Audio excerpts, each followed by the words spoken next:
नमस्कार। आज बात केंद्रीय गृह मंत्री अमित शाह की वाराणसी के 2 दिनों के दौरे की। गृह मंत्री अमित शाह वाराणसी पहुंच चुके हैं और उन्होंने मंदिर में दर्शन पूजा वगैरह की। उसके बाद रात्रि विश्राम करेंगे और कुछ महत्वपूर्ण बैठक भी करेंगे, जो सूत्रों से जानकारी मिल रही है। उसके बाद एक सरकारी बैठक उनकी है, यानी कि मध्य क्षेत्रीय परिषद की बैठक है, जिसमें कि 4 मुख्यमंत्री उत्तर प्रदेश, उत्तराखंड, मध्य प्रदेश और छत्तीसगढ़ के मुख्यमंत्रियों के साथ मध्य क्षेत्रीय परिषद की बैठक में वो हिस्सा लेंगे। उसमें सरकारी कार्यक्रम है, वो कई एजेंडे उसमें होते हैं, लेकिन सबसे अहम बात इसमें ये है कि गृह मंत्री की योगी आदित्यनाथ के साथ 15 दिनों में ये तीसरी बार मुलाकात होगी। इसके पहले 15 जून को मुलाकात हुई थी, फिर बीच में एक बार और मुलाकात हुई थी। और इस 2 मुलाकात, यानी कि आज की मुलाकात और कल जो बैठक होगी, उसके पहले की 2 मुलाकातों में जो बॉडी लैंग्वेज देखा गया है, जो बातें देखी गई हैं, उससे ये अब जो एक परसेप्शन बन रहा है, जो मैसेजिंग हो रही है, वो ये है कि दोनों के बीच में सब कुछ ठीक ठाक हो रहा है या ठीक ठाक करने की बात कही जा रही है।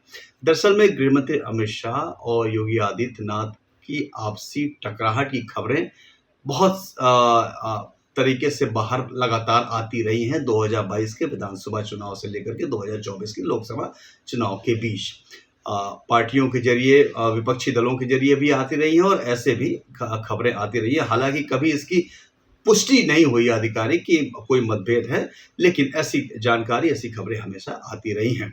लेकिन अब उस परिप्रेक्ष्य में अगर देखा जाए तो जिस तरीके से जब नियुक्ति पत्र देने के लिए जब गृह मंत्री ने उत्तर प्रदेश का दौरा किया था, जिसमें योगी आदित्यनाथ भी मौजूद थे, कम से कम अपने भाषण में 15 बार योगी आदित्यनाथ ने गृह मंत्री की तारीफ की और उसी तरीके से गृह मंत्री ने भी योगी आदित्यनाथ की तारीफ की।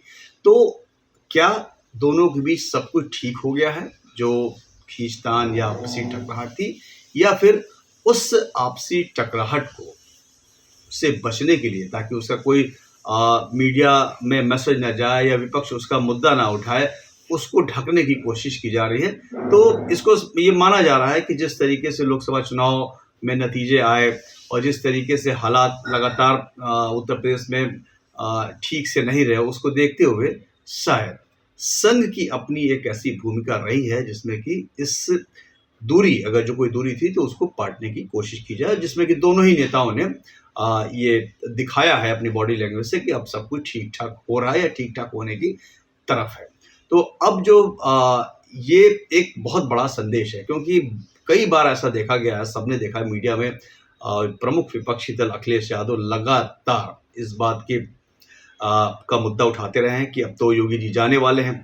लोकसभा चुनाव में लगातार कई मंच से अरविंद केजरीवाल ने कहा कि जैसे ही चुनाव खत्म होगा, योगी आदित्यनाथ जी को बदल दिया जाएगा।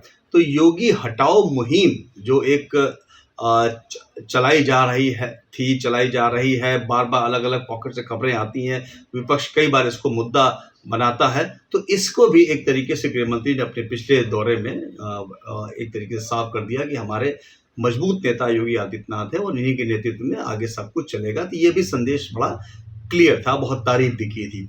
तो अब जो है, अगर ये खाई, एक सबसे बड़ी बात यह है कि क्षेत्रीय परिषद की बैठक 4 मुख्यमंत्रियों के साथ होनी है, उसके पहले जो रात में बैठक होनी है, उस बैठक में ऐसा माना जा रहा है कि जो राजनीतिक समीकरण है, अभी से उस पर चर्चा शुरू हो गई है, नगर निगम चुनाव 2026 को लेकर के और विधानसभा चुनाव 2027 को लेकर के। क्योंकि जिस तरीके से लोकसभा में करारी शिकस्त का सामना करना पड़ा है उत्तर प्रदेश में भारतीय जनता पार्टी को, और जिसकी मूल वजह ये बताई जाती है कि आपसी खींचतान।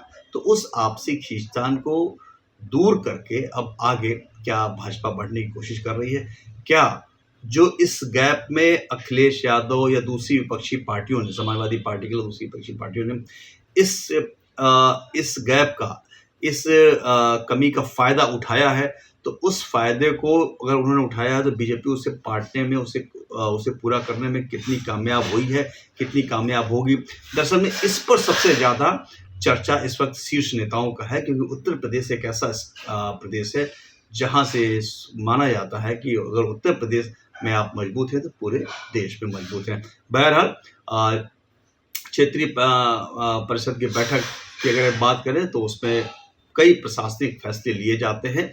पहली बार आपको बता दें कि वाराणसी में मध्य क्षेत्रीय परिषद की बैठक हो रही है, जिसमें चारों मुख्यमंत्री छत्तीसगढ़, उत्तराखंड, मध्य प्रदेश और उत्तर प्रदेश के मुख्यमंत्रियों के साथ प्रशासनिक कामकाज को लेकर के चर्चा होगी और इसमें कई अहम फैसले लिए जाते हैं, जिसमें कि बांग्लादेश से घुसपैठ का मामला हो, कानून व्यवस्था का मामला हो, किस तरीके से आपस में कोऑर्डिनेट किया जाए। ये प्रशासनिक बैठक है जिसमें हिस्सा लेने के लिए गृह मंत्री आए हैं। लेकिन जो एक मैसेजिंग वाली बात है वो अगर देखा जाए तो उसको पूरी तरीके से मैसेज देने की कोशिश की जा रही है कि अब आपस में सब कुछ ठीक है।